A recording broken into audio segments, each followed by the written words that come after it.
everyone. Thanks for tuning in to NCE Prep with Portia, Part 6, Core Counseling Attributes. Research consistently shows that the quality of the client-counselor relationship predicts outcomes more than specific techniques.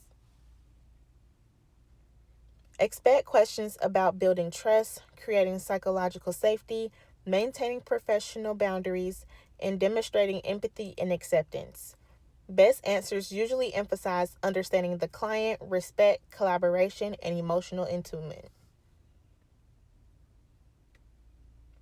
With multicultural awareness, counselors should respect cultural identity, avoid assumption, understand systematic barriers, and adapt interventions to cultural context.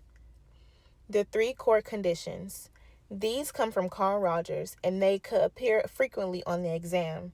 They are empathy, unconditional positive regard, and congruence. When you hear these 3 things, automatically think Carl Rogers. Empathy is the counselor's ability to accurately understand the client's feelings and perspective. If your client is saying, I feel like I'm falling apart, an empathic response would be, you're feeling overwhelmed and worried that you're not doing enough. Empathy equals feeling with the client, not sympathy. Unconditional positive regard is accepting the client without judgment, regardless of behavior, thoughts, or identity. Your client should feel valued as a person, but acceptance doesn't equal approval of harmful behavior. Congruence is basically genuineness. The counselor is authentic, transparent, rather than robotic and overly clinical. Congruence counselors are real, avoid hiding behind professional distance, and may appropriately share reflection if helpful. Counselor self-awareness. Counselors must understand their own beliefs, biases, and emotional reactions.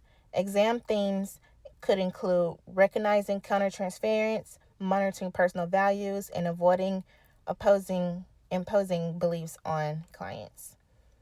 Counselor presence. Presence means the counselor is fully attentive and emotionally engaged. Signs of presence is active listening, appropriate eye contact, nonverbal awareness, and being mentally focused on the client. Try to avoid multitasking, overanalyzing instead of listening and thinking about the next question. Core counseling attributes include maintaining appropriate counselor-client roles. Know how to avoid dual relationships, maintain professional distance, not become friends with the clients, and avoid dependency. Emotional intelligence. Counselors should be able to identify emotions, regulate their own feelings, respond appropriately to client emotions, and manage difficult conversations. The role of hope. Counselors help instill hope and optimism for change. Ways they can appear on the exam is reinforcing strengths, highlighting progress, and encouraging small steps toward change. Here's a cheat sheet for a quick reference. Everything listed below is test items you should focus on for this section. As always, thanks for watching, and I'll see you in part 7.